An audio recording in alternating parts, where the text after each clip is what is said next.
देखिए, यह सवाल पाइथागोरस प्रमेय का विलोम है और क्लास 10 के लिए बहुत ही इम्पोर्टेंट है। किसी त्रिभुज में यदि एक भुजा का वर्ग अन्य दो भुजाओं के वर्गों के योगफल के बराबर हो तो पहली भुजा के सामने का कोण समकोण होता है। तो कोई त्रिभुज एक हम बना लेते हैं।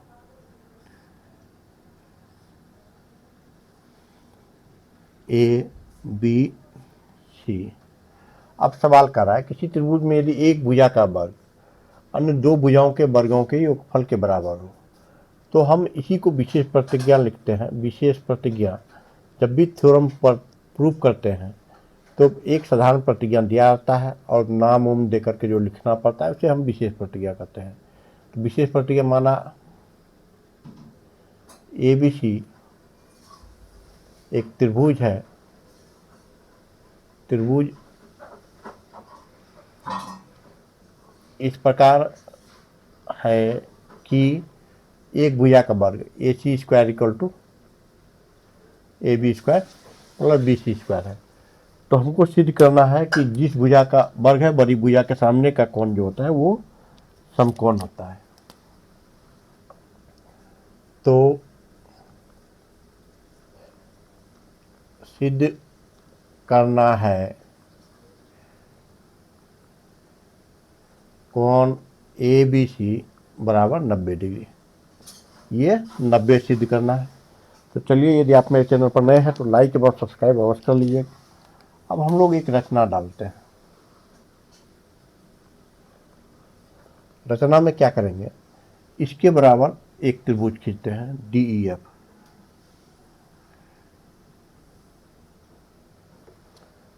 रचना में नाम देते हैं DEF। AB बराबर DE और BC बराबर EF।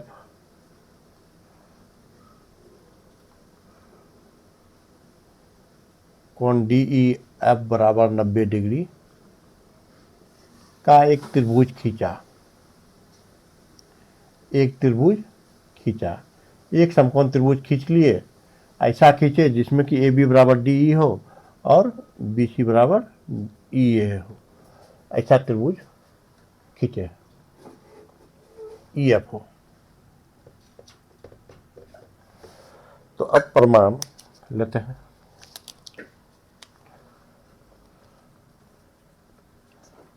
प्रमाण में क्या है, ये 90 डिग्री है। तो त्रिभुज DEF में कोण DEF बराबर 90 डिग्री है। तो पाइथागोरस प्रमेय क्या होगा, जब यह 90 है तो कर्ण का वर्ग, कर्ण क्या है DF, अन्य दो भुजाओं के वर्गों के योग के बराबर होगा। तो DE square plus EF square, ये होगा पाइथागोरस प्रमेय से। अब देखिए, DE हम प्रूव किए हैं, DE खींचे हैं AB के बराबर, तो AB स्क्वायर हो जाएगा और EF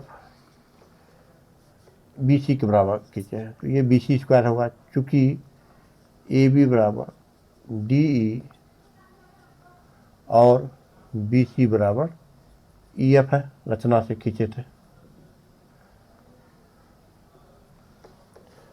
तो ये मेरा आ गया। लेकिन क्या है, किंतु दिया हुआ है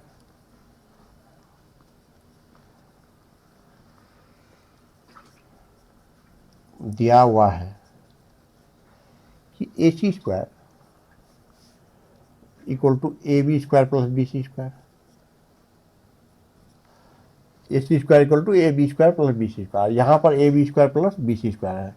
इसको हम समीकरण 1 मानते हैं, इसको समीकरण 2 मानते हैं। तो अब AB square plus BC square यहाँ DF के बराबर है, यहाँ AB square plus BC square AC के बराबर है। तो हम लिख सकते हैं समीकरण 1 तथा 2 से। तो क्या हो जाएगा मेरा, DF square equal to AC square. DF square equal to AC square, जो दोनों में स्क्वायर हटेगा तो D F equal to A C, यानी ये आपका प्रूफ हो गया D F equal to A C. तो अब लेंगे त्रिभुज ए बी सी तथा त्रिभुज डी ई एफ में क्या क्या होता है देखिए। ए बी बराबर डी ई और बी सी बराबर ई एफ। कैसे? ये है रचना से। और अभी सी दुआ है डी एफ बराबर ए सी। तो एस एस एस सर्वांग क्षमता से क्या हो जाएगा? त्रिभुज ए बी सी